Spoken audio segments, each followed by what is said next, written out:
साथियों, विश्व का हजारों वर्षों का इतिहास क्रूरता के एक से एक खौफनाक अध्यायों से भरा है।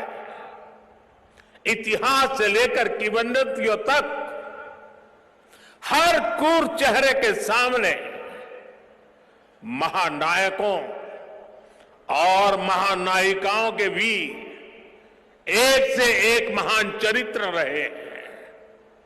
लेकिन ये भी सच है कि चमकौर और सरहिंद के युद्ध में जो कुछ हुआ वो भूतो न भविष्यति था। ये अतीत हजारों वर्ष पुराना नहीं है कि समय के पहियों ने उसकी रेखाओं को धुंधला कर दिया। ये सब कुछ इसी देश की मिट्टी पर केवल 3 सदी पहले हुआ।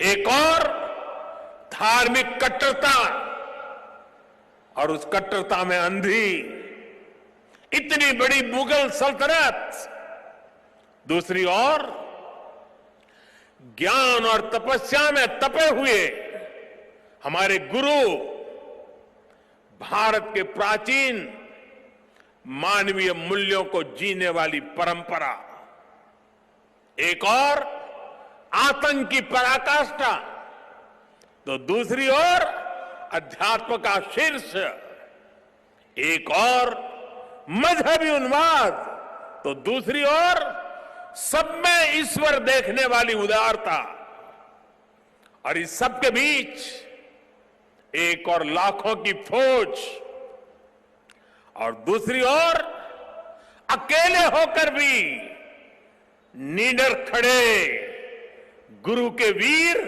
साहबजादे। ये वीर साहबजादे किसी धमकी से डरे नहीं, किसी के सामने झुके नहीं।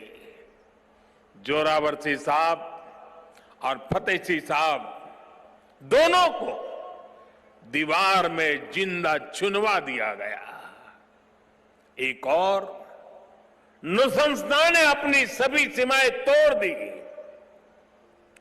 तो दूसरी ओर धैर्य, शौर्य, पराक्रम के भी सभी प्रतिमान टूट गए। साहिबजादा अजीत सिंह और साहिबजादा जुझार सिंह ने भी बहादुरी की वो मिसाल कायम की जो सदियों को प्रेरणा दे रही है। भाइयों और बहनों, जिस देश की विरासत ऐसी हो, जिसका इतिहास ऐसा हो, उसमें स्वाभाविक रूप से स्वाभिमान और आत्मविश्वास कूट कूट कर भरा होना चाहिए।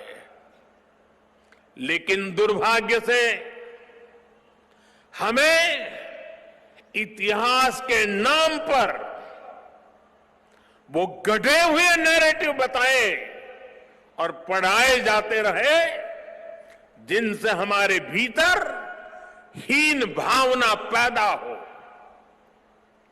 बावजूद इसके हमारे समाज ने, हमारी परंपराओं ने इन गौरव गाथाओं को जीवंत रखा।